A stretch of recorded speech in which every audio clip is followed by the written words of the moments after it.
지난 1년 동안 산상수훈의 말씀을 제가 여러분에게 구절구절 빠뜨리지 않고 말씀 전했습니다.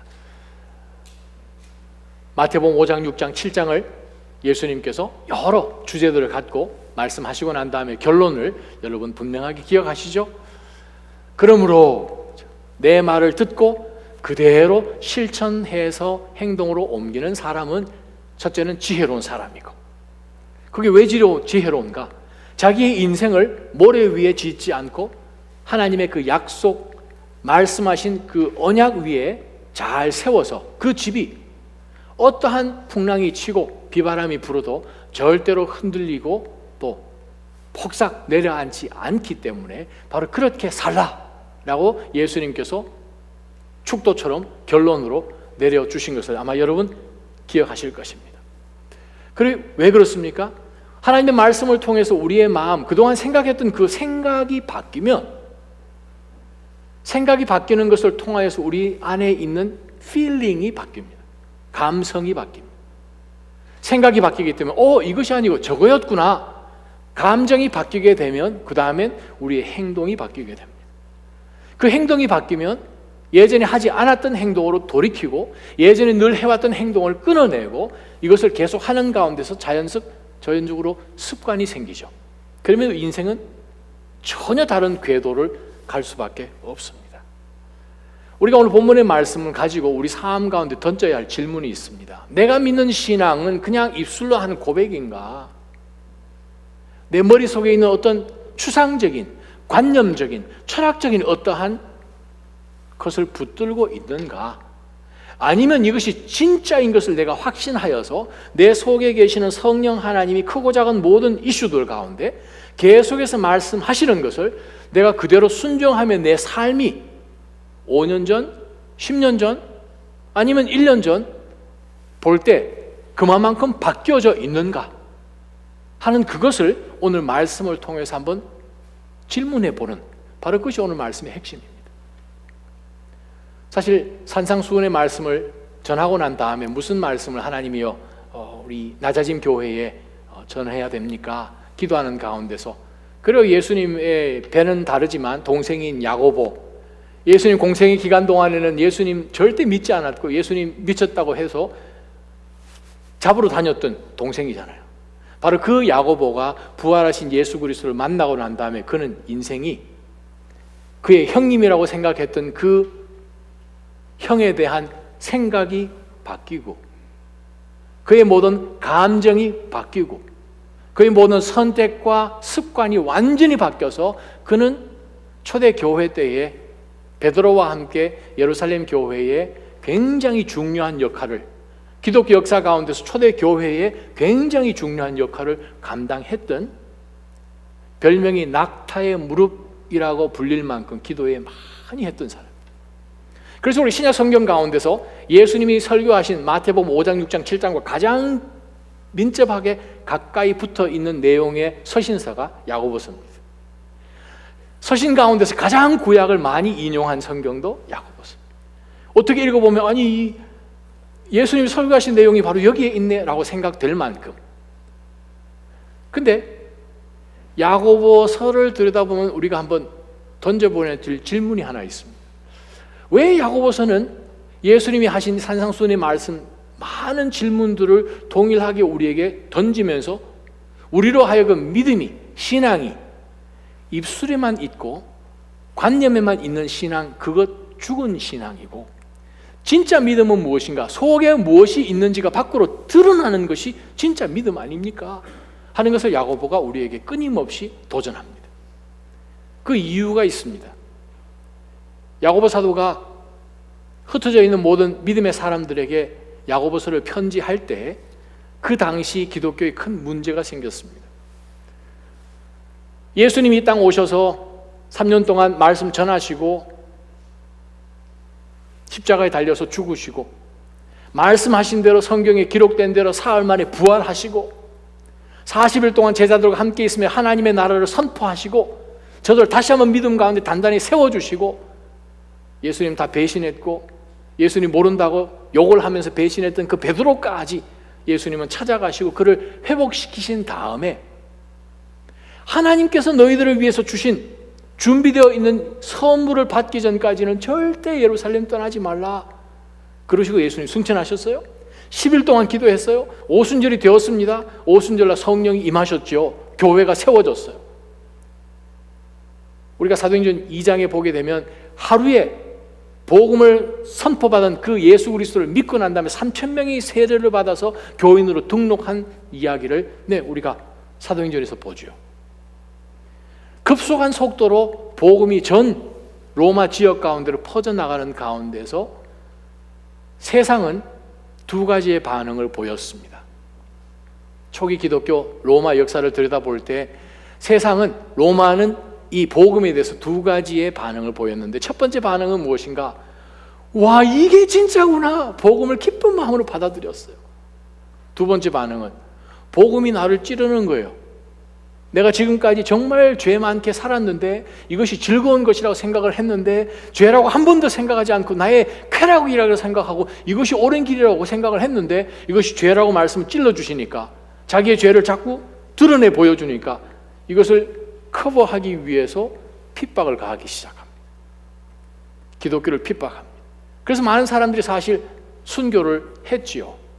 그러다 보니 점점 교인들의 핍박 때문에 열심히 믿었던 사람들 순교당하고 교회에 정말 이 정체성이 점점 줄어들고 그냥 입 다물고 신앙생활 하는 것이 오히려 편한 것처럼 여겨지는 문제가 교회 안에 생겼습니다. 예전 같았으면 막 힘있게 찬양을 했는데 혹시라도 누가 볼까 하는 가운데서 찬양도 조금 천천히, 그러한 가운데서 그냥 침묵하고 관념적인 신앙만 갖고 살았던 사람들이 그 당시에 교회 안에 있었던 것을 바울 사도가 너무나 안타깝게 생각한 것이죠. 그래서 오늘 야고보서를 사실상 다 요약한 듯한 그러한 말씀이 우리 시편에 있는 거가 다윗의 시편 15편입니다. 시편 15편 1절에 보게 되면 다윗이 우리에게 아주 핵심적인 질문을 우리에게 던집니다. 똑같은 질문을 다른 표현으로 던집니다. 1절에 보니까 여호와여, 주의 장막 안에 살 사람이 누구입니까? 여호와여, 주의 거룩한 산에 살 사람이 누구입니까? 주의 장막이나 주의 거룩한 산이나, 장막이나 산은 똑같이 하나님의 임재를 표현하는 표현법입니다.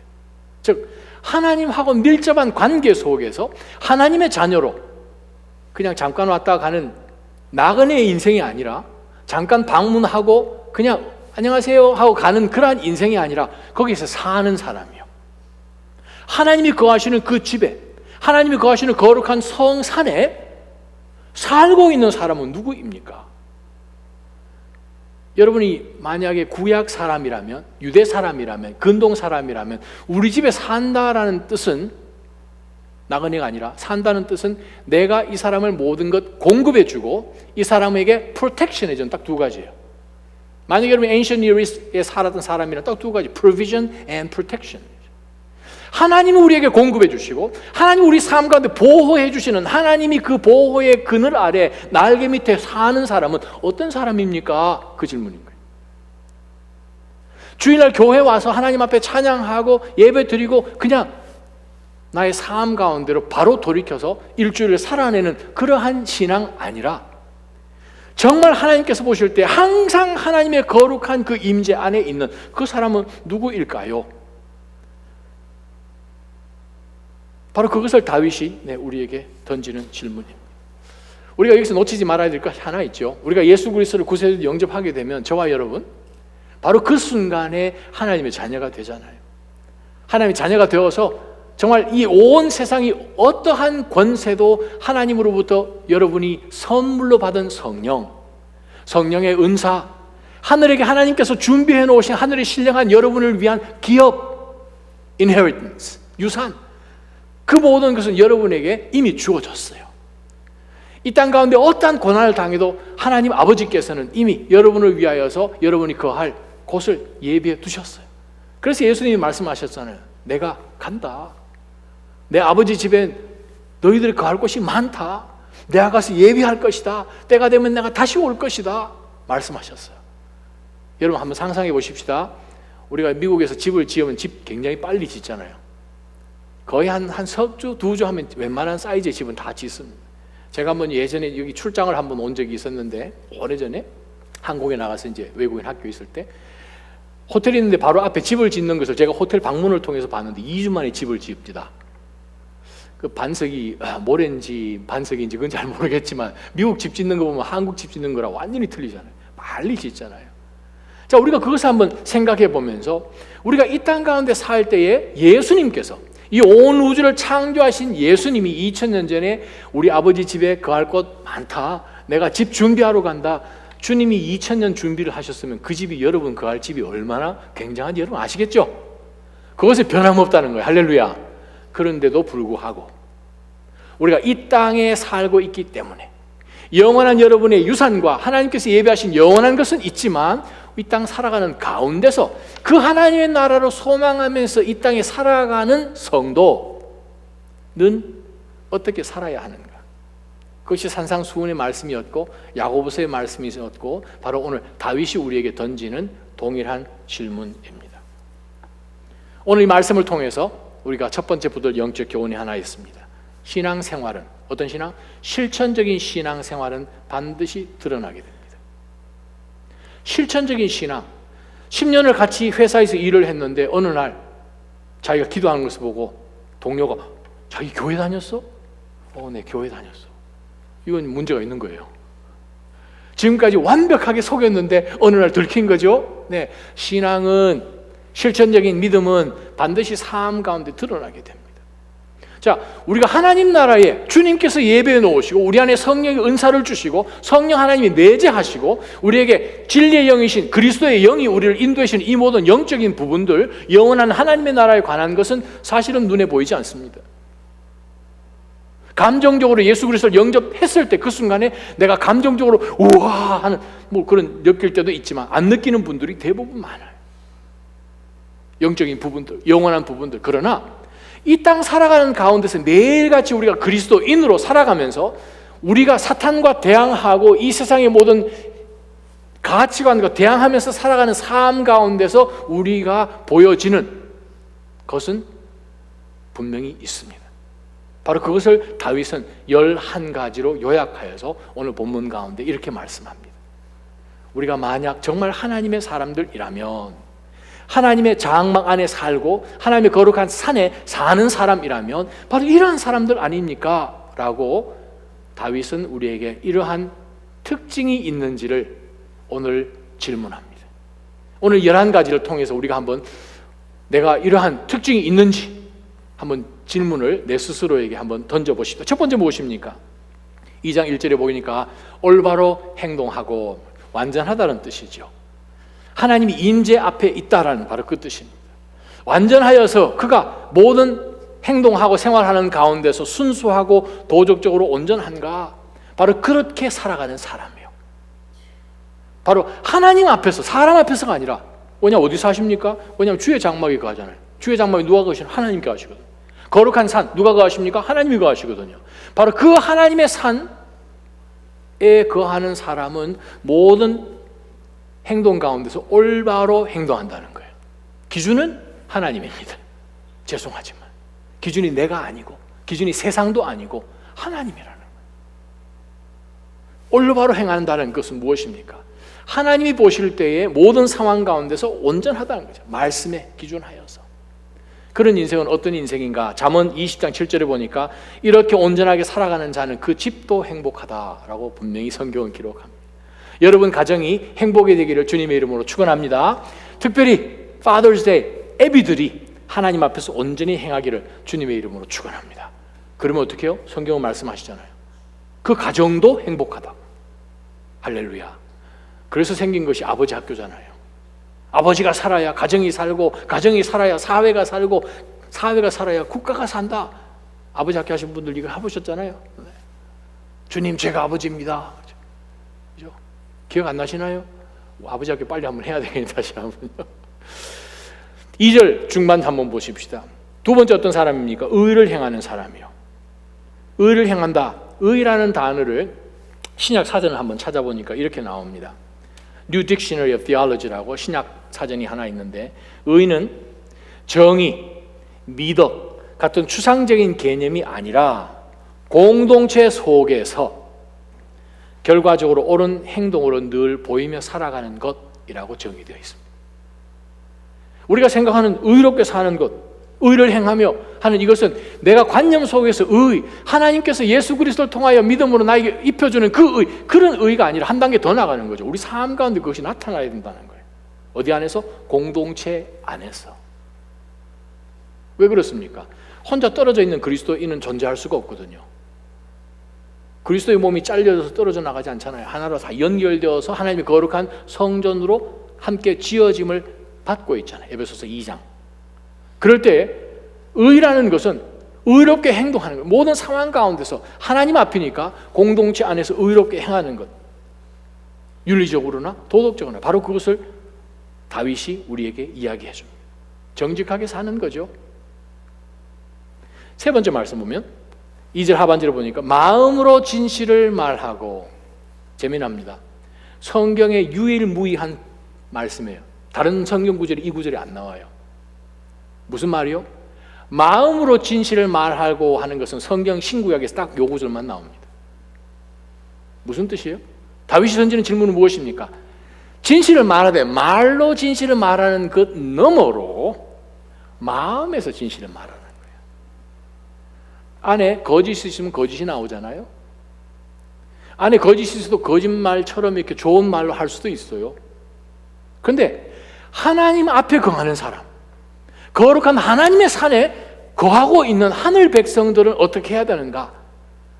말과 마음 가운데 있는 이것이 일치가 되는 말을 하라고 성경은 말씀하십니다. 잠언 23장 7절 말씀을 여러분에게 읽어드립니다. 그 마음에 생각한 대로 그 사람은 그러한 즉. 무슨 뜻인가? 그 사람이 마음속에 생각하는 바로 그것이 그 사람이에요. 나오는 말은 얼마든지 마음대로 만들 수 있습니다. 감동 줄 수 있어요.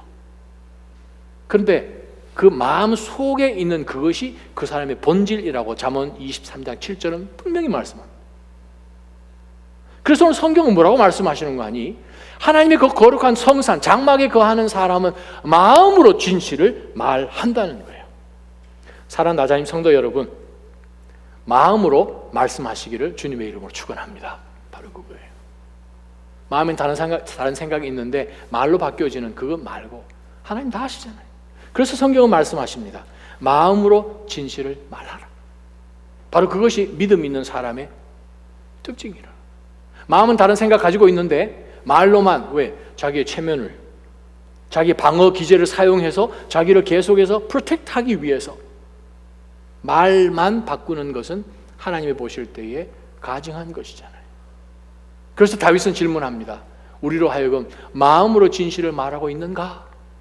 만약 그렇지 않다면 이것도 생각을 고치라라고 말씀하시는 거죠. 3절 보겠습니다. 혀로 헐뜯는 말을 하지 말고. 헐뜯는 말, 재미네요. 재미있습니다. 헐뜯는다는 말, 이 히브리 원어가 뭐냐면 말발굽이란 뜻이에요. 말발굽. 무슨 말씀인가? 혀로 헐뜯는 말을 하지 않으며, 혀로 말발굽이 하지 말며. 말발굽이 뭔가 하면 말이 이렇게 들어가가지고 자기가 여기에 있는 우리 속에서 무슨 이야기가 있는지 이렇게 듣고 톡톡톡톡 해가지고 저쪽 가서 얘기를 해준다, 그 뜻입니다. 감이 잡히십니까? 와까리 말발굽이라는 거예요. 그래서 여기서 얘기를 듣고 저기 전해줘서 헐뜯는 얘기를 하는, 그러고 난 다음에 또 덕덕덕덕 가가지고 저기서 또 얘기를 해주는 이야기를 다윗이 우리에게 지금 이야기를 합니다. 우리가 정말 신앙생활을 해나가는 가운데서 조심해야 되는 것은 무엇인가? 우리가 교회 개척하면서 늘 얘기했잖아요. 진실을 말하자. 있는 그대로 이야기하자. 아 하면 아로 알아듣자. 카드라라는 말 하지 말자. 제가 말씀드렸잖아요. 카드라 통신. 누가 하더라. 여러분이 그것을 first hand, 첫 번째로 여러분이 그것을 증명해서 직접 들은 얘기 아니면은 you don't have to. 스몰 그룹 하잖아요. 셀 모임 하잖아요. 거기서 나누는 이야기는 stay there. 거기 있어야 되는 거예요. 말발굽 되지 않으면 따라 하시기 바랍니다. 말발굽 되지 말자. 왜냐하면 성경이 그렇게 말씀하시니까. 그 다음에 말씀입니다. 에베소서 4장 29절을 제가 여러분에게 읽어드립니다. 성도를 세우는 데 필요한 선한 말로 은혜를 끼치라. 성경은 우리에게 두 가지의 말씀을 오늘 하시는데, 에베소 말씀이 특별히 에베소서 4장 5장은 오늘 여러분이 읽어보시는 시편 15편과 똑같이 갑니다. 동일하게 야고보서와 똑같이 가는 것이 에베소서 4장 5장이에요. 교회에게 주시는, 우리 교회론 할 때에 제일 먼저 보는 서신서가 에베소서입니다. 에베소 1장부터 3장까지는 신학에 관한 내용들이에요. 실천적인 부분이 4장, 5장, 6장이에요. 그 중에서 4장, 5장을 잘라서 야고보가 집중적으로 설명한 듯한 것이 야고보서이고, 그것을 정말 요약한 것이 오늘 시편 15편입니다. 우리가 그것을 생각을 해볼 때 뭐라고 이야기를 하는가? 다윗이나 사도 야고보나 바울 사도나 우리로 하여금 말을 할 때에 헐뜯는 말, 타그덕타그덕, 그 말도 동일하게 하지만 무슨 말을 해야 되는가? 상대방이 내가 하고 싶은 말을 하는 것이 아니라 상대방에게 필요한 얘기를 하는 거예요. 무엇에 필요? 세워지는데 필요한 이야기예요. 교회가 말로 인하여서 얼마나 많은 상처를 주고받는지 모릅니다.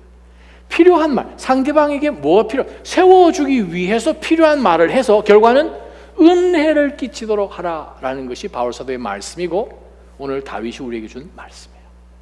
그 다음 말씀 보십시다. 3절 하반절에 보니까 이웃에게 해를 입히지 말고, 그죠? 해를 입힌다라는 이 히브리 말의 원어가 뭐냐 하면 견딘다라는 뜻이, endure라는 뜻이에요. 직접 간접적으로 이웃에게 해가 전해지는데 자기가 그것을 직접적으로 하지 않았다고 하더라도 내가 그것을 endure, 견뎌내면서 그것이 계속 진행되게끔 그냥 내가 묵인하는 것을 말씀합니다. 죄인으로, 악인으로 상대방의 피를 흘리게 발을 빠른 그러한 사람처럼 하지 않는다 할지라도, 성도라면, 하나님의 거룩한 장막과 거룩한 산에 거하는 사람이라면 어떤 나쁜 행위들이 행해질 때에 그것에 대해서 인주하면서 가만히 있는 사람이 아니라 그 말입니다. 가만히 있으면 어떻게 되나요? 해가 끼쳐지죠. 그래서 리빙 바이블 성경에서 어떻게 번역을 하는가 하면 가십하는 것을 듣지 않고 그렇게 번역되어 있습니다.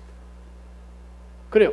우리로 하여금 정말 우리 안으로 들어오는 것이 정말 우리를 다시 한번 하나님 앞에 디파일 시키지 않도록, 거룩을 잊어버리지 않도록 정말 우리 마음 가운데 가드를 잘 해줘야 돼요. 왜?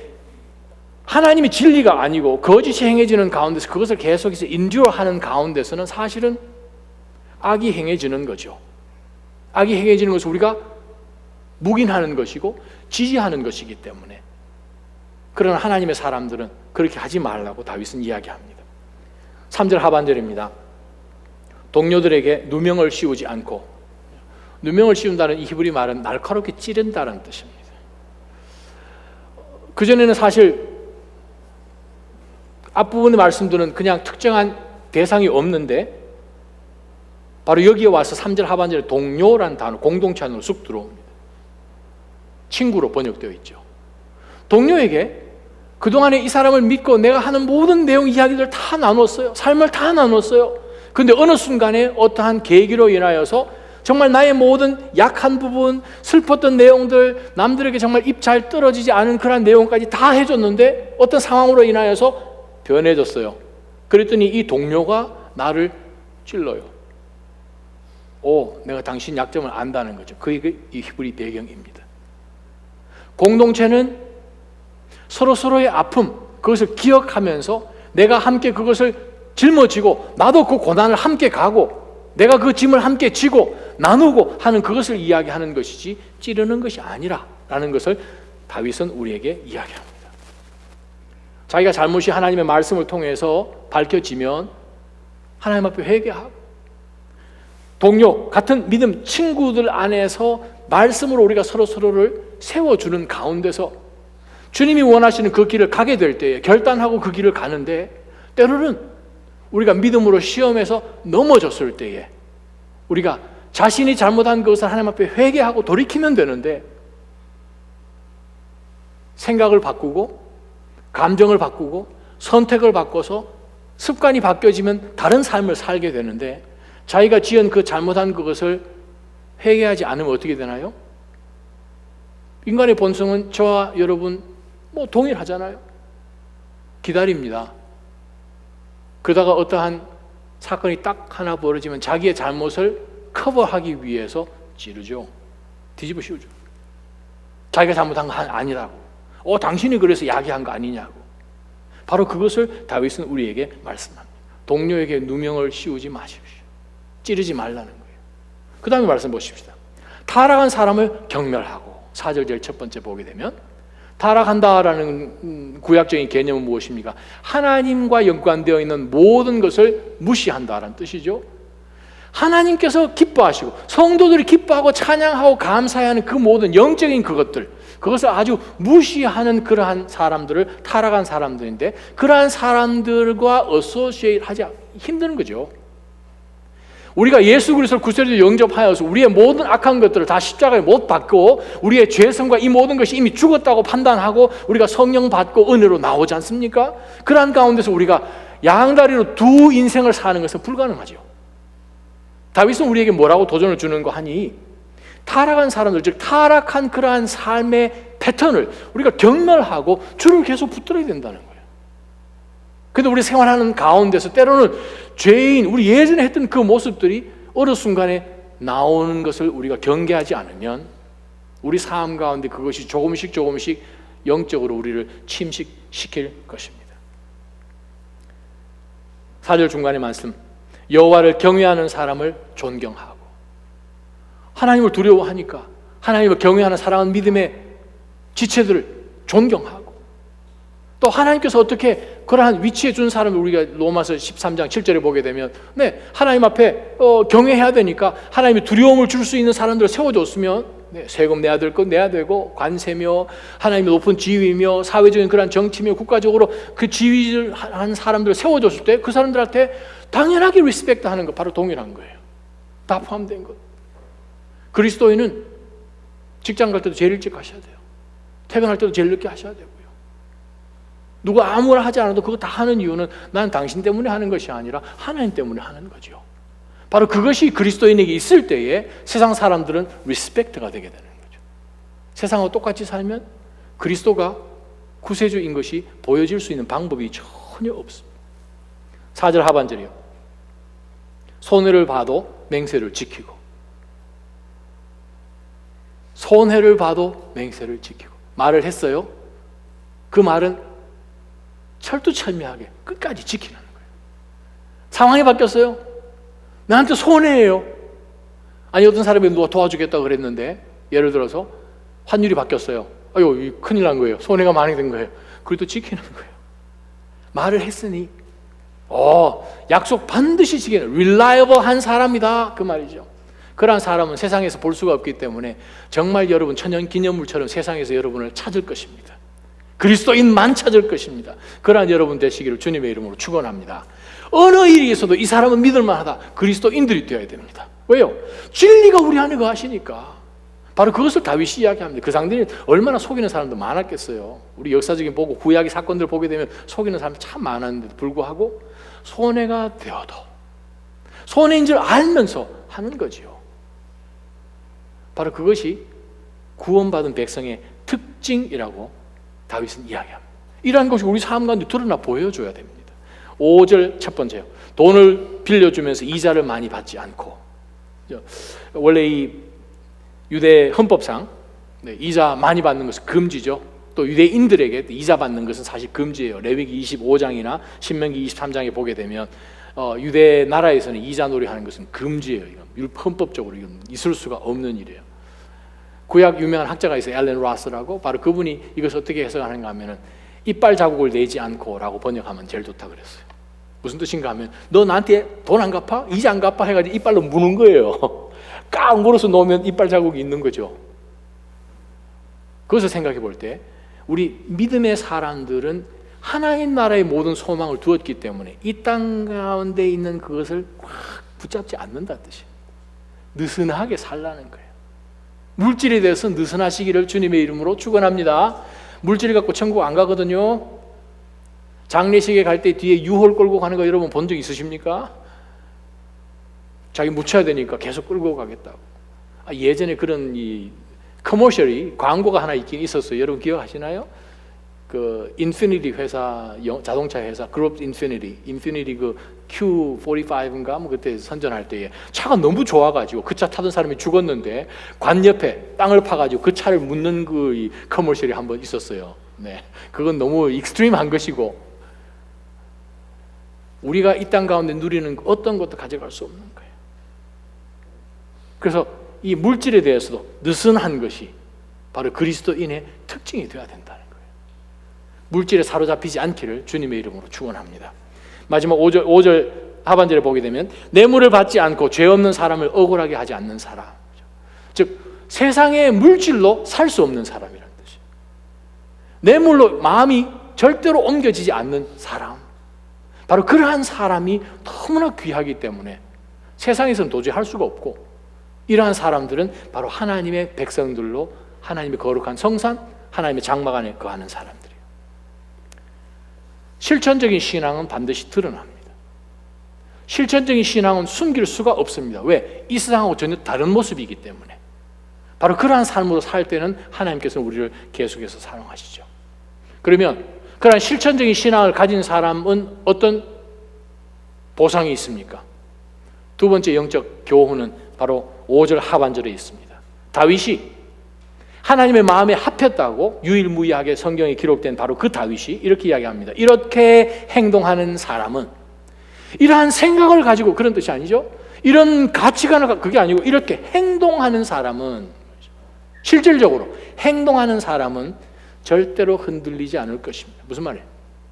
예수님이 산상수훈을 통해서 말씀하신 것처럼 이렇게 말씀하신 대로 실천하여서 반석 위에 집을 짓는 사람은, 그 말이잖아요. 이와 같은 행동, 실천이 있는 사람은 이 11가지 가운데서 우리가 스트럭을 해야 되는 이슈가 있는 부분들이 있을 거예요. 저를 포함해서 절대로 우리가 이 11가지 질문 가운데서 프리하게 다 실천하는 완전한 사람은 이 자리에 없습니다. 부분 가운데 우리가 아직 고쳐야 되는 부분이 많은 거예요. 생각을 바꿔야 되는 부분이 많은 거예요. 근데 우리가 생각을 바꾸면 어떻게 됩니까? 절대로 흔들리지 않는다는 거예요. 제가 여러분 이렇게 질문해 볼게요. 여러분, 흔들리는 삶을 살고 싶으십니까? 안 흔들리는 확고한 인생을 살고 싶으십니까? 1번, 2번이요. 2번 이렇게 하시면 모르겠어요. 1번이요? 2번이요? 1번이잖아요. 흔들리지 않는 삶을 살고 싶지 않으세요? 흔들리는 인생을 살고 싶으세요? 절대로, 성경이 이야기합니다. 절대로 흔들리지 않는다는 거예요. 어떤 상황이 있어도 안 흔든다는 거예요. 할렐루야. 이렇게 산 사람이 있을까요? 없을까요? 있어요. 성경에 나와요. 다니엘서 6장에 보면, 아유, 제가 말씀을 해버렸네. 누구죠? 다니엘.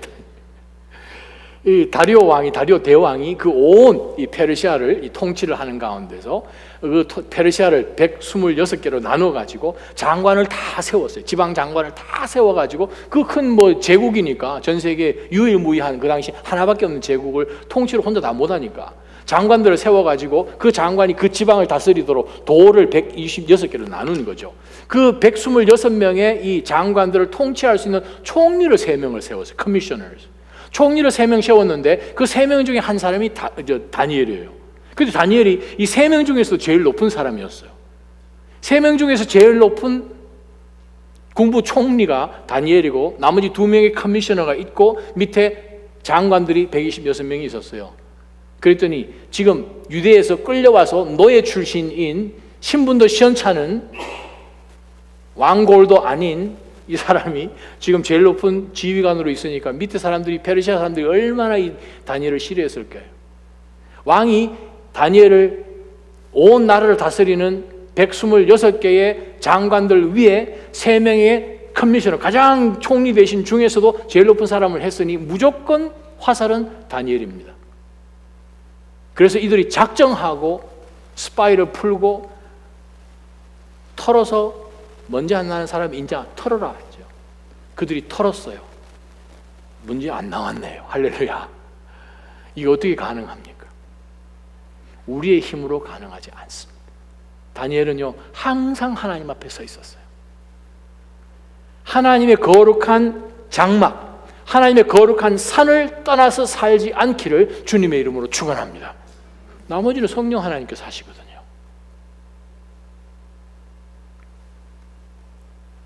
고린도후서 3장 18절을 제가 여러분에게 읽어드립니다. 우리는 다 벗은 얼굴로 주의 영광을 바라보는 가운데 주님과 같은 형상으로 변화해서 영광에서 영광으로 이르게 됩니다. 이 일은 주의 영으로 말미암습니다. 조금 해석을 풀어서 이해하기 쉽도록 읽어드리면 이렇습니다. 우리가 다 어느 날에는 벗은 얼굴로 주의 영광을 바라보게 될 터인데, 우리가 예수 그리스도의 그 형상을 따라 변화되게끔 조금씩 요 영광에서 조금 더 하나님을 알아가는, 그리스도를 더 닮아가는 조금 더 큰 영광으로 옮겨지게 됩니다. 이 일은 우리 힘이 아니라 성령을 통해서 일어납니다. 그 뜻입니다. 오늘 아침에 여러분이 큐티를 하는 가운데서 하늘의 문이 확 열리고 그날부터 갑자기 여러분이 성자가 돼서 할렐루야 이렇게 되지 않는다, 그 뜻입니다. 하루아침에 바뀌지 않죠. 조금씩 바뀌어나가요. 참 그리스도인으로 살지만 변화되는 것이 참 어렵습니다. 왜 어려운지 아십니까? 태어나면서 어려서부터 지금까지 이렇게 살았거든요. 너무 익숙한 거예요. 사람들이 뭐라고 이야기하면 그래 그게 나야 얘기하는 거예요. 근데 그 생각을 누가 주는가 하면 사탄이 줍니다. 하나님의 말씀에 순종하여서 찔리면 내가 이걸 회개해야 되는군요 하는 가운데서 고치지 않고 그래 그게 나다 왜? 뭐 이런 식으로 이제 나아가게 되면 지금까지 살아오는 거죠. 그래서 나온 말이 무슨 말이 있어요? 사탄이 그런 생각을 주고 절대로 못 바뀌게끔 하나님께서 말씀으로 해주셔도 절대로 우리가 변하지 않도록 계속하는 이유는, 그래서 사탄이 우리에게 주어진 생각이 뭔지 사람 빨리 변하면 죽는다 그러잖아요. 그 얘기 안 들어보셨어요? 들어보셨잖아요. 사람 너무 빨리 변하면 죽는다 그러잖아요. 빨리 변하기를 주님의 이름으로 축원합니다. 변할 수 있어요. 얼마든지 변하거든요. 변한 사람 많았잖아요. 여러분도 지금까지 변하고 계시잖아요. 사단은 절대 우리로 하여금 변하지 않게 합니다. 절대로 사랑하는 나자님 성도 여러분, 생각을 바꾸시기를 주님의 이름으로 축원합니다. 하나님의 말씀을 붙들어야 돼요. 진리의 말씀을 붙드는 거죠. 말씀의 기준, 주의 장막 안에 뭐가 있겠습니까? 주의 거룩한 산에 뭐가 있겠습니까? 모세가 산 위에 올라가서 40일 주야로 있을 때 무엇을 받았습니까? 말씀이잖아요. 예수님이 십자가 못 박히시 바로 직전에 겟세마네 동산에서 기도할 때에 요한복음 17장 17절에 나오는 주의 말씀이 진리이다. 진리로 저들을 거룩하게 하옵소서. 말씀을 놓치면 어떻게 되나요? 진리가 우리 안에 없으니 거짓이 나올 수밖에요. 예수님 뭐라고 말씀하셨습니까? 요한복음 14장에 내가 곧 길이요 진리요 생명이에요. 진리예요. 에베소서 2장에 보게 되면 3장에 보게 되면 너희는 예수 그리스도를 그렇게 배우지 않았잖냐? 바울이 이야기합니다. 그래요. 진리 대신 예수 그리스도 우리가 그렇게 배우지 않았지요.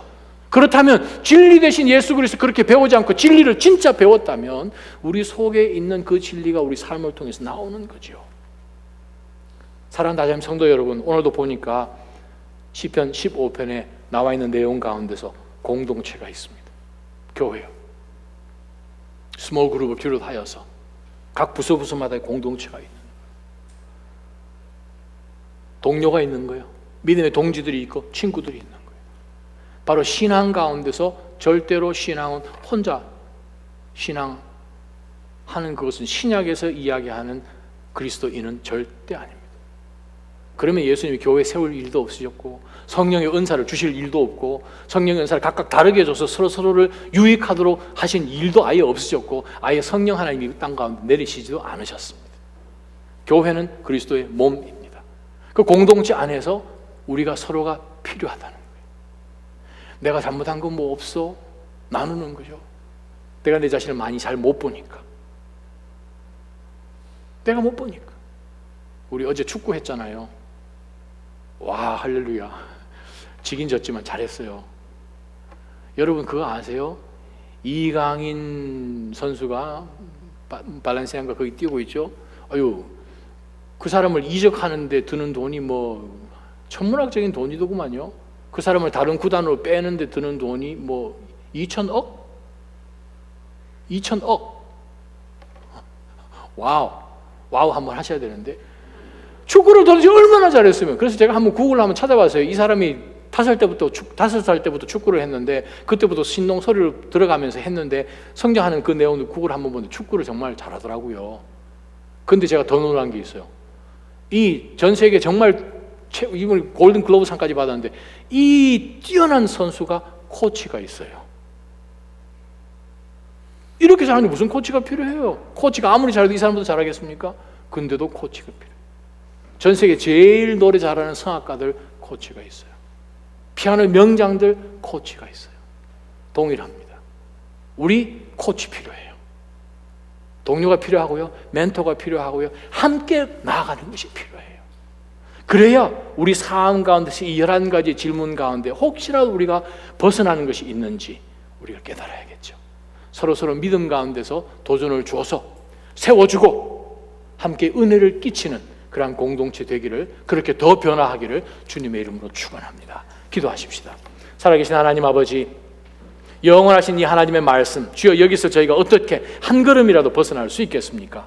정신 차리게 하시고 변화되게 하여 주시고 저희를 통하여 더 주님께서 원하시는 대로 마치 100% 열이 잘 전도되는 것처럼, 그러한 열 전도자들처럼 하나님 주의 복음을 잘, 주의 축복을 잘 흘러내어 보내주는 통로 되게 하여 주옵소서.